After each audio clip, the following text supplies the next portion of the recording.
I, 26F, find myself in a situation that's slowly eroding my marriage and my sanity. It involves my husband Bruce, 28M, and his best friend Alex, 30M. I've been with Bruce for 6 years, married for 3, and I thought I knew what I was getting into when I said I do. But now I'm not so sure. Bruce and Alex have been inseparable since they were kids. They grew up on the same street in a small town in Oregon, where everyone knew everyone else's business. Bruce was the shy, bookish type, always with his nose in a comic book or playing video games. Alex was the golden boy, charismatic, athletic, and popular. By all accounts, they shouldn't have been friends, but they clicked from day one. I met Bruce in college. We were both English majors, bonding over our shared love of obscure poetry and indie films. He was different from the guys I'd dated before. Thoughtful, kind, and genuinely interested in what I had to say. Our relationship progressed quickly, and before I knew it, I was head over heels. And then Alex entered. Bruce had told me stories about his best friend, but nothing prepared me for the whirlwind that was Alex. He breezed into our lives during spring break of our junior year, all charm and easy smiles. I remember thinking he looked like he'd stepped out of a J. Crew catalog. Perfectly messy hair, bright green eyes, and a smile that could melt ice. At first, I was thrilled that Bruce had such a close friend. Growing up as an only child with parents who moved around a lot for work, I'd never experienced the kind of bond Bruce and Alex shared. They had inside jokes that spanned decades, could communicate with just a look, and seemed to genuinely enjoy each other's company. But as time went on, I started to notice things. The way Alex's eyes would linger on me a bit too long. How he always managed to sit next to me at group gatherings. The subtle touches that could be passed off as friendly but felt charged with something more. I tried to brush it off. After all, Alex was a notorious flirt. He'd had a string of girlfriends throughout college, never settling down with anyone for more than a few months. I figured it was just his nature, and as long as I maintained clear boundaries, everything would be fine. Bruce and I got married right after graduation. It was a small ceremony in Bruce's hometown, with Alex as the best man. I still remember his toast. He talked about how Bruce had always been there for him, through thick and thin, and how he knew I would make Bruce happy because I was basically the female version of him. At the time, I thought it was sweet. Now, those words haunt me. After the wedding, Bruce and I moved to Seattle for his job at a tech startup. I found work as a copywriter for a local advertising agency. Life was good. We were young, in love, and building our future together. Alex moved to Seattle 6 months later. He claimed it was for a job opportunity, but I couldn't help wondering if there was more to it. He quickly became a fixture in our lives, always dropping by unannounced, joining us for dinner, tagging along on weekend trips. Things started to change about a year ago. Alex began dating Sierra, a pediatric nurse he met at a charity event. She was sweet and down to earth, and for a while I thought Alex had finally found someone who could keep him grounded. But 3 months ago, they broke up. Alex was devastated. Apparently Sierra wanted to have children, but Alex had gotten a vasectomy years ago, adamant that he didn't want kids. The breakup was messy, with Alex accusing Sierra of trying to change him. Since then, Alex has been leaning on us, particularly me, for emotional support. He'll call or text at odd hours, wanting to talk about his feelings or seeking advice. I've noticed he rarely reaches out to Bruce for these heart-to-hearts, preferring to confide in me instead. Last weekend, things came to a head. We were at a mutual friend's birthday party, and Alex had clearly had too much to drink. Bruce was engrossed in a game of pool with some colleagues, leaving me to deal with an increasingly handsy Alex. He cornered me in the kitchen, his breath reeking of whiskey. "You know," he slurred, leaning in close. "Bruce is a lucky guy. If I'd met you first." He trailed off, his hand coming to rest on my waist. I froze, unsure of how to react without causing a scene. Thankfully, another friend walked in at that moment, breaking the tension. Alex stumbled away, leaving me shaken and confused. Now, I'm at a loss. Do I tell Bruce about Alex's behavior? I'm worried it could destroy their friendship, and I don't want to be the cause of that. But I also can't continue like this, constantly on edge around someone who's supposed to be a close friend. To make matters worse, we have a camping trip planned next month, just the 3 of us. It's an annual tradition that started back in college, but the thought of being isolated in the woods with Bruce and Alex for a whole weekend fills me with dread.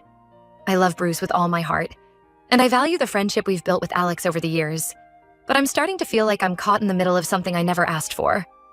There's a part of me that wonders if I'm overreacting. Maybe Alex is just going through a rough patch and needs support. Maybe I'm reading too much into innocent gestures. But then I remember the look in his eyes at the party, the weight of his hand on my waist, and I know in my gut that something isn't right. I've thought about talking to Sierra, Alex's ex, to get her perspective, but I'm worried that might be crossing a line. Plus, I don't want to drag her into this mess if I'm just imagining things. Bruce has always been somewhat oblivious to social cues. It's one of the things I love about him, his innocent, trusting nature. But now I find myself wishing he were more perceptive. Maybe if he noticed Alex's behavior, I wouldn't have to be the one to bring it up. I'm lost and could really use some advice. How do I navigate this minefield without blowing up my marriage or my husband's most important friendship? Should I confront Alex about his behavior? Or do I need to have a serious conversation with Bruce about setting some boundaries with his best friend? I feel like I'm walking a tightrope, and one wrong move could send everything crashing down. Any insights or experiences would be greatly appreciated. Update 1. It's been a month since my original post, and I wish I could say things have improved. Unfortunately, the situation has only become more complicated and distressing. First, I want to thank everyone who responded to my original post. Your advice and support gave me the courage to have a conversation with Bruce about Alex's behavior. It didn't go as well as I'd hoped. When I brought up my concerns, Bruce was initially dismissive. He laughed it off, saying, "That's just how Alex is. He's a friendly guy." When I pressed the issue, describing some of Alex's more inappropriate actions, Bruce's demeanor changed. He became defensive, accusing me of misinterpreting things, or worse, encouraging Alex's attention. "Maybe you're the one who's developing feelings for him," Bruce snapped. "Is that why you're suddenly so obsessed with his behavior?" I was stunned. I've never given Bruce any reason to doubt my loyalty, and his accusation hurt deeply. We argued for hours, with Bruce vacillating between dismissing my concerns and accusing me of impropriety. By the end of the night, we were sleeping in separate rooms, and the tension in our house was palpable. The next day, Bruce apologized for his outburst, but I could tell he still didn't fully believe me. He suggested that maybe I was just feeling insecure because of how close he and Alex are. It felt like he was gaslighting me, making me question my own perceptions. Despite my misgivings, we went ahead with the camping trip as planned. I hoped that being in a neutral environment might help clear the air. I couldn't have been more wrong. The first night around the campfire started pleasantly enough. We roasted marshmallows, shared stories, and for a while it felt like old times. But as the night wore on and the beer flowed freely, things took a turn. Alex, emboldened by alcohol, became increasingly flirtatious. He kept finding excuses to sit next to me, his thigh pressing against mine. At one point, while Bruce was fetching more firewood, Alex leaned in close and whispered, "You know, I've always wondered what it would be like if we'd met first, before Bruce." I recoiled, making it clear his advances were unwelcome, but the damage was done. Bruce returned just in time to see me pushing Alex away, and his face darkened with anger and hurt. The rest of the trip was a disaster. Bruce alternated between giving me the cold shoulder and picking fights over trivial things. Alex, seemingly oblivious to the tension he'd caused, continued to try and engage me in private conversations. By the time we returned home, I felt like I was walking on eggshells in my own marriage. Bruce's trust in me seemed shattered, and he began checking my phone when he thought I wasn't looking. He started making snide comments about my relationship with Alex, implying that I was the one pursuing his best friend. Things came to a head last week when Bruce announced that Alex would be staying with us for a while. Apparently, Alex had lost his job and needed a place to crash until he got back on his feet. Bruce didn't even consult me before making this decision. I tried to protest, explaining how uncomfortable I was with the idea, but Bruce shut me down. "He's my best friend," he said coldly.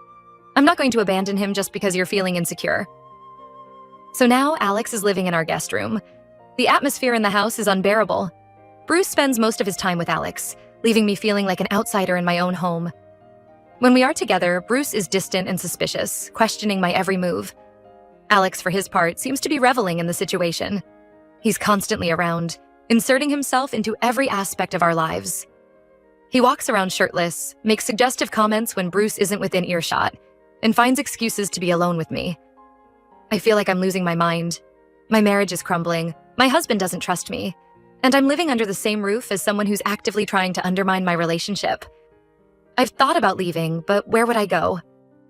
Bruce and I moved to the city for his job, and all our friends here are really his friends. I feel isolated and trapped. I don't know what to do anymore. How did things spiral so out of control? How do I fix this mess when my husband won't even listen to me? I'm starting to wonder if there's any way to salvage my marriage, or if I'm fighting a losing battle. Any advice would be greatly appreciated. I feel like I'm drowning, and I don't know how much longer I can stay afloat. Update 2. It's been 2 weeks since my last update, and I'm still reeling from everything that's happened. I want to thank everyone who reached out with support and advice. Your words gave me strength when I needed it most. The situation with Bruce and Alex continued to deteriorate. Living under the same roof as Alex became unbearable. He grew bolder in his advances, often cornering me when Bruce wasn't around. I felt like a prisoner in my own home, constantly on edge and afraid to be alone. Bruce's behavior didn't improve either. He became increasingly paranoid, accusing me of sneaking around with Alex behind his back. The trust between us was completely shattered. One night, after a particularly nasty argument, Bruce stormed out of the house. He didn't come back until the next morning, reeking of alcohol and refusing to tell me where he'd been. I knew I couldn't continue living like this. I reached out to my sister Emma, who lives a few hours away. I confided in her about everything that had been happening. She was horrified and immediately offered me a place to stay. The day I decided to leave was both the hardest and easiest of my life. I waited until both Bruce and Alex were out of the house.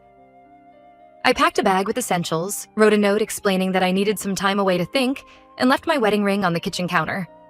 As I drove away, I felt a mixture of relief and heartbreak. I've been staying with Emma for the past week, trying to process everything that's happened. Bruce has been calling and texting nonstop, alternating between angry accusations and tearful pleas for me to come home. I've blocked Alex's number entirely. Yesterday, I received a call from an unknown number.